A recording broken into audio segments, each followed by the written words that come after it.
Great seeing my next guest back in action. He's going to be taking on Jacob Kilburn coming up here at UFC Fight Island 7 on January 16th. It is Austin Lingo back here on the program. Austin, how's it going? Great, man. Great to be here. Well, it's great to talk to you, man. It's been a bit since we've seen you back in the cage. I was going to ask you that right off the top. Was this the right amount of time off, or were you trying to get a fight in between there? There was a few times where I was trying to get a fight. I just couldn't find the right opponent. It wasn't the right opponent. It was just right circumstances. Yeah. It was just, I don't know. It was camp wasn't right. Somebody, backing out or wasn't ready for the fight. So I don't know. Yeah, I had to wait this long. It sucks. No, I agree. And I think, one thing we should kind of point out too is that, obviously you lost your debut, so you got to be smart about your fights going forward. You can't just jump into something that's not like a great situation. I know every fight camp's not perfect, but obviously you don't want to be taking things that are, not ideal for you. You know what I'm saying? So I'm sure, the wait is paid off in terms of, having this fight and having plenty of notice, I'm assuming. Definitely. Good stuff. All right, we're on the same page there.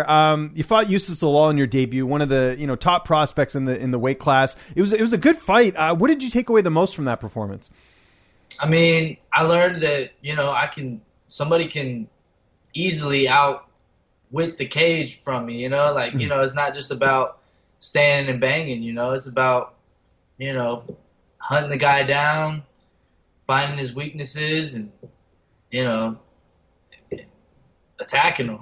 Right. I had more that I should have did that fight. I was upset with my performance, but man, I've been working. No, I bet. And the circumstances for that weren't very ideal. It was a short notice fight and you're making your debut and there was a lot of things that sort of went into that. So that's good. You kind of got the debut out of the way heading into this fight. Now you're fighting on Fight Island. I imagine this is the first time you've left, gone to Abu Dhabi before. Is this the first time for you? Yep, this is my first time going to Abu Dhabi. Do you like that though? Some fighters don't like all the travel time. Others are like, hey, I'll take the free, frequent flyer miles and get some traveling in. What do you think of that?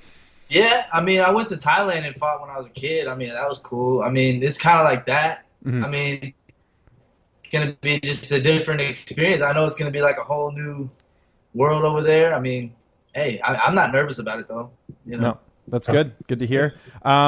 Let's talk about your opponent here, Jacob Kilburn, 8-3 record. What do you know about him? How do you feel like you match up against him here?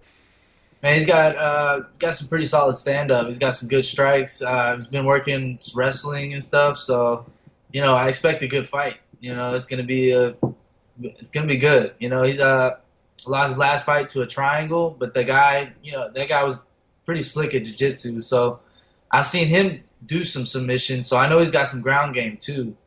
So it's gonna, I think he's well-rounded, and I think it's gonna be a great fight. Training camp, how have you structured things, especially during the holidays? Because obviously this fight's on the 16th. I know some of your teammates might be, maybe taking some time off for the holidays. So how have you sort of mapped that out leading into the fight? Training camp, I've helped so many of my teammates with their fights before their fights. So they're there helping me. They're there early in the morning. They're telling me, hey, meet me at the gym at 10 o'clock, and we'll get in some work. So, they go the extra length for me, just like I do for them. So yeah, they're there for you type thing. Like it's, they're returning the favor because, like you said, you were helping them out. They're probably doing the same thing here. Who have you mainly been getting to work with in terms of bodies in the gym? Fernie Garcia, Steven Peterson, JP. He just got JP Buys. Mm-hmm. He's got a contender. And who else? Elijah, Miles, John's brothers, Yeah, it's been good. Yeah. No, that's awesome. And I imagine the vibe at the gym's pretty good. Like at the time of recording this, you got two of your teammates fighting on Saturday. You've got Jeff Neal in the main event, and then you got Alex Morono as well. Is that kind of cool to kind of see them fight, and then you're up next after them? Oh, yeah, definitely. I love watching Jeff and Alex fight, man. They're both knockouts or submissions, crazy. Yeah, and I imagine the team comes together when you have teammates on the card. By the way, Ryan Spann was also supposed to be on this card. I know Misha Serkinov was out of the fight, so it must be kind of cool for you guys. It's like every card, it's like, hey, it's your guys' turn, and then after that, it's your turn. Like, I'm sure it's, kind of keeping the ball rolling, so to speak. Yep, definitely. It just keeps it, keeps it fresh always. We don't ever, get that to where we're not fighting, and then it sucks. Yeah, no, I agree. So the weight cut obviously will be a little bit different just because you got to do all that traveling. Have you sort of thought of that? And plus we got Christmas. So like, how are you navigating through all that? It's going to be kind of difficult. Yeah, I mean, I'm already like really low on weight. I'm already like pretty much to where I could cut water. Nice. But I mean, I'm getting used to just running and everything at this weight. So then, so that weight cut won't kill me in that short amount of time that I have to cut it over there. So. Okay. Yeah, you got it all mapped out. That's good. Now, is Safe going to be able to make the trip with you? Will he be in your corner for this fight? No. Abdul Al-Sawadi and Ramiz Brahima. Oh, awesome. Nice. Good to see Ramiz. I get that. How's he doing, by the way? That ear, obviously a little bit gruesome.